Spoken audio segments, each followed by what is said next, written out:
Isn't meat great? Tight sausages sitting in the vast lakes of gravy and juicy chunks bobbing in immense pots of vegetable soup. Oh, do I see a glistening thin piece of salty cured fat on a generous piece of rye bread next to a glass of crystal cold vodka. I don't know about you, but the little Sims and workers and resources are already salivating and telling us that they already have the booze and the bread, but if no fat is forthcoming, they are going to revolt. So it's probably the time for us to delve deeper into the miraculous things brought to us by Piggy the Pig, Cowie the Cow, and Cocky the...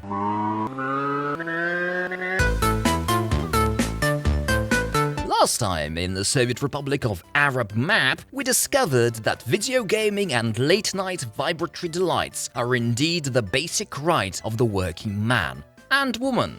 Despite that, the revolution is facing a much softer challenge this time, and it is in the form of fleshy bits in our people's fridges. We've been buying them from our friends for years and years, but all these refrigerator trucks are still around, which is a clear sign our people just won't stop stuffing their bureks and dumplings with delicious meat. And the more people there are, the more delicious meat they need to stuff into things, most of all their mouths. In short, it might be good to try growing our own stuff.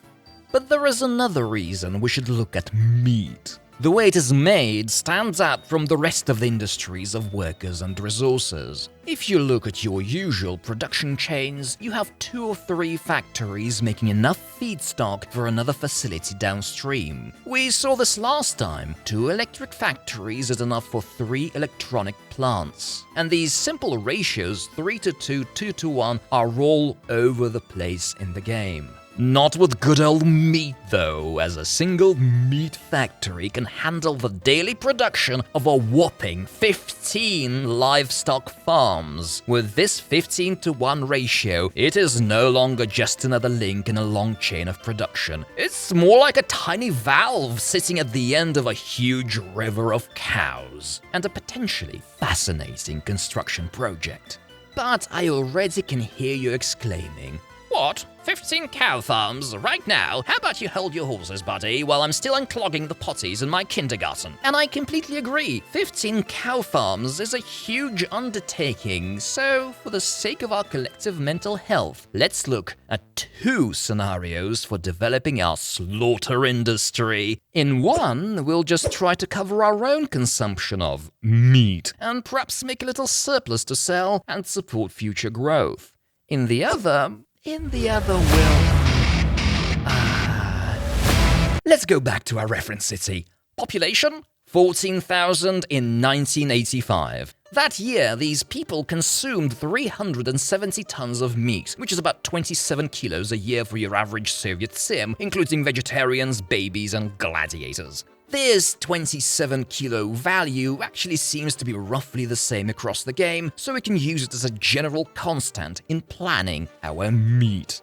Now, the game tells us that a single farm makes 10 tons of cow a day, for about 3,600 tons a year, and the slaughterhouse then cuts them into 1,460 big chunks of retail-ready meat. As we all know, this is the ideal maximum that is there for you to dream about, of course. A little carrot the game dangles in front of your nose to keep you going. My own experience shows that what you can actually get in a reasonably well-operating facility is about half of that. So, 730 tons of meat per farm. Divided by 27 kilos, and it looks like one farm plus one butcher's can potentially feed 27,000 people a year. A pretty massive number. Although I do have a feeling you shouldn't aim for that particular quantity in your planning. It is always good to make a surplus to compensate for the meat that is still en route and does not sit on your supermarket shelves. I also prefer to have a bit of a reserve lying around, just in case all your trucks run out of fuel at the same time and end civilization as we know it.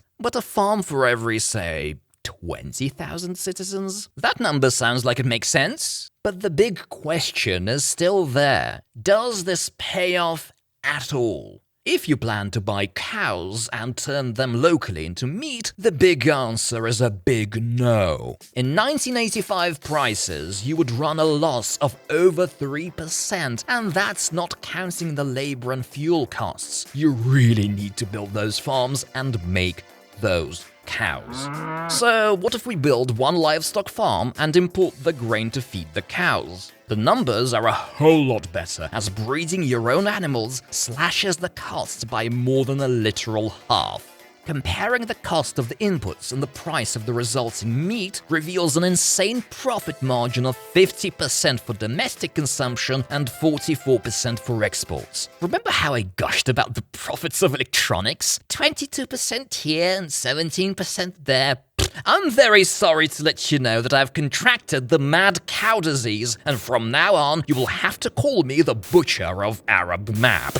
But let's take a step back and turn these percentages into actual numbers. As we now know, one farm plus one factory will realistically make 730 tons of meat a year. Our reference city of 14,000 people will eat 378 tons. That's almost 170,000 rubles you won't have to spend importing the stuff every year. We then export the surplus for an additional 120,000+ in profits. That's a total boost of 300 big ones for your annual budget, all for a few trucks, a butcher's, and a poxy little farm. All this goes in addition to the fact that both the livestock farm and the meat processing plant are very modest polluters and don't need a huge amount of infrastructure or space, at least if it's just a farm or two. The cows do like to poop a lot, but I'm sure you can manage the shoveling. In 1985 prices, the two buildings will cost you just over 100 grand and will pay off in 4 months. The big trucks and roads you'll need for this will probably triple this amount, but it's still just a year before you're fully in the black. Meat is simple, profitable, and requires no research. All this actually makes it a really nice first industry. And in any case, you can just plop the farm and that slaughterhouse neatly between the haunted graveyard and the serial killer dumping site, and just enjoy the easy benefits. Just set the number of workers in the slaughterhouse to the amount you actually need, and add more farms as your town grows. But we all know that reducing the number of workers in factories is for wreckers and pathetic weaklings, and a real general secretary takes things to the max. I want that slaughterhouse to eat 150 tons of cows and crank out 60 tons of meat every day. I want a massacre of consumer joy.